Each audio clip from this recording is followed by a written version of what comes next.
mesdames, messieurs. C'est vrai que c'est un grand plaisir pour moi de prendre la parole pour présenter le groupe Force Vive qui, après 6 ans de travail, a vraiment mis les bouchées doubles pour essayer de faire avancer, comme Henri l'a dit, le progrès dans la commune. On s'est vraiment attelé à réaliser le programme au maximum.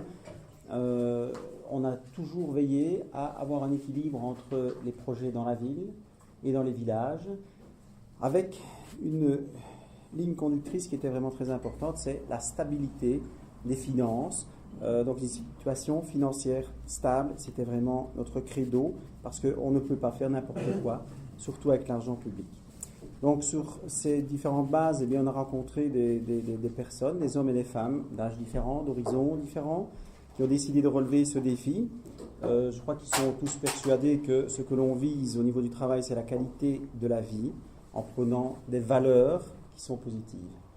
Alors ces valeurs, tout le monde va un petit peu en parler dans quelques instants, mais il y a bien sûr la solidarité. Je pense qu'il faut mettre l'aide à l'emploi en priorité. Je crois que quand on parvient à trouver du travail, eh bien pour soi, pour sa famille, eh bien on a une qualité de vie qui en découle. On peut aussi travailler au niveau des seniors. La solidarité pour les plus démunis est très importante également. Donc le monde associatif, la jeunesse, les sports. Isabelle parlera tout à l'heure de l'agrandissement du hall et de différentes choses comme la rénovation des écoles. Un enseignement qualitatif est absolument essentiel.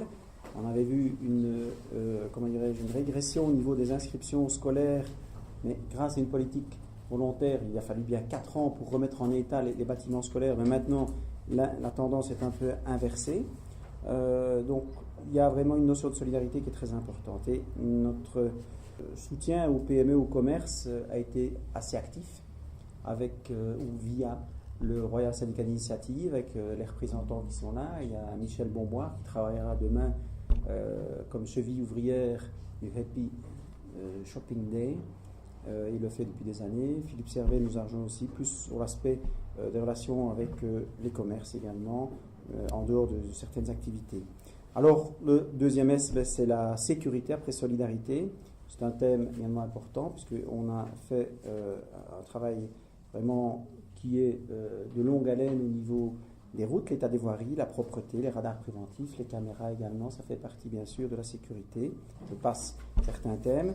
La santé, c'est Sébastien Labiot qui en parlera tout à l'heure avec la rénovation de la clinique et différentes choses comme ça. On n'oubliera pas le grand fin qui est à terminer au plus vite, et c'est un dossier très délicat qu'il ne faut pas fuir, bien évidemment. Alors, moi j'ai entendu certains qui disaient « Ouais, pourquoi est-ce que vous n'avez pas commencé la campagne plus tôt, etc. » Ben, je crois qu'à même dit cette année-ci, ça démarre, sauf peut-être pour une certaine chose, mais relativement tard. C'était calme peut-être jusqu'il y a un jour ou deux. Mais ici, on a vraiment voulu travailler au maximum, parce qu'on part du principe qu'en tant que mandataire, on est payé pour travailler pour la commune, on n'est pas là pour se promener ou pour faire une campagne de plusieurs mois.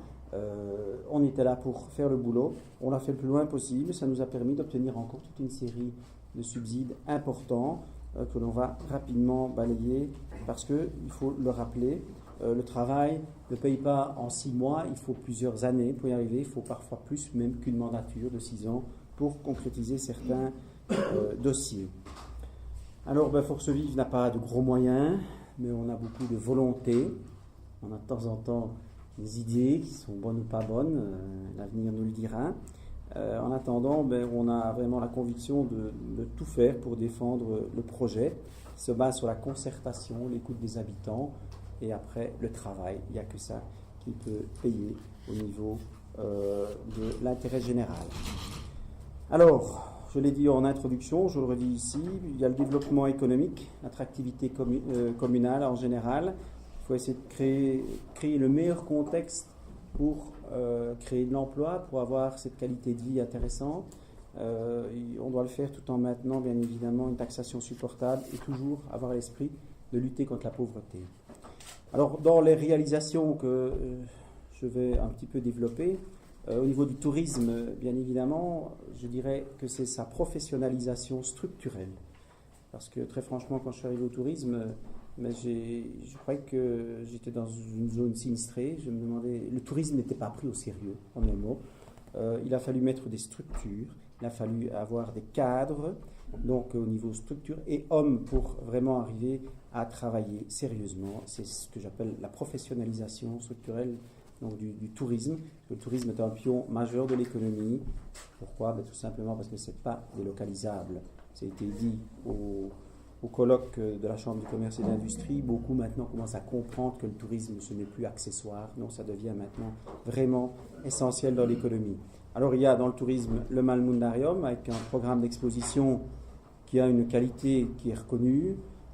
C'est aussi un lieu de vie, d'échange où les gens, le monde associatif peut se retrouver, puisqu'on garde toujours des parts importantes et de temps d'exposition et des endroits pour les artistes, artisans ou créateurs de la région. Pour les Malmédiens qui peuvent donc s'y retrouver. Alors au niveau touristique, il y a eu le Ravel, c'est bien sûr un partenariat avec le Met. Il y a le Grand M, ici sur la place, qui donne un petit peu, avec d'autres choses, une image plus positive de Malmedy. Après peut-être 24 ans d'un même pouvoir, il fallait un petit peu renouveler, je crois, le programme, les équipes. Ça a été fait et nous estimons qu'avec les revues qu'on a présentées au niveau du tourisme et les newsletters et toute une série de choses, ça va dans le sens positif avec une nouvelle image, le M que vous connaissez, Porte de Woodfine. C'est vraiment ce dynamisme que l'on pousse à fond. Au niveau de la culture, je crois que ça s'est bien développé. Il y a eu des expositions, j'en ai parlé évidemment qu'un programme important, mais il y a aussi la bibliothèque qui vient d'être reconnue il y a maintenant quelques semaines en catégorie 4, c'est-à-dire la catégorie la plus élevée. On est dans les toutes premières bibliothèques à avoir cette reconnaissance. Ça nous permet d'avoir des subsides en plus. Au niveau de la bibliothèque, en deux mots, on est en réseau, c'est WAMABI, Malmedy, les bibliothèques. Et on a eu une reconnaissance par la ministre Fadila Rahman, qui est vraiment la reconnaissance du travail des équipes qui sont faites là. Il y a un EPN qui fonctionne super bien, on lutte contre la fracture numérique à cet endroit.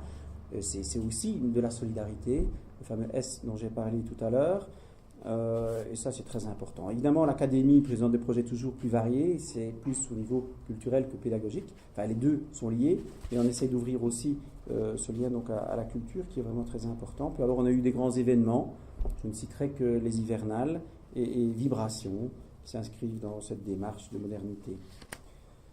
Voilà, pour attirer des PME, je finirai mon petit laïus par ça, pour attirer des PME, il faut un bon climat, il faut au niveau de la priorité donc travailler avec l'ASPI. Il y a la zone d'activité économique, moi je crois qu'on va retenir vraiment 55 hectares de ZAE, zone d'activité économique, juste à côté de l'autoroute. On ne va pas s'orienter vers la proximité du circuit, parce que là, les riverains ont suffisamment de nuisances. Je crois que l'aspect industriel, économique doit vraiment rester proche de l'autoroute, mais on doit avoir des zones où les PME peuvent s'installer, et là, on travaillera ardemment avec la SPI. On sera très vigilant aussi à la reconversion du site Intermills, parce qu'au niveau économique, je crois franchement que notre commune en général a de magnifiques atouts à faire valoir. Alors, pour ça, je crois que pour mener une politique correcte et ambitieuse pour Malmedy, sans être prétentieuse, je crois qu'il faudra idéalement une majorité large, bien sûr complémentaire et la plus compétente possible. Je crois que les accords politiques en fonction de l'équilibre, etc., il en faut. Je crois qu'il faut vraiment prendre les bonnes personnes aux bonnes places. Et ça se discutera évidemment si nous sommes appelés à la table des négociations. Alors, je crois que, j'en finis par là, on a travaillé en équipe au niveau de Force Vive. C'est un travail qui était difficile, qui était passionnant. On a eu des coups durs, on en aura encore. On fera face à tout cela en étant ensemble, soudés, unis, sans se prendre la tête, mais avec vraiment cette idée de progrès, de projet positif pour Malmedy. Pour cela, maintenant, nous avons 23 personnes avec des belles personnalités,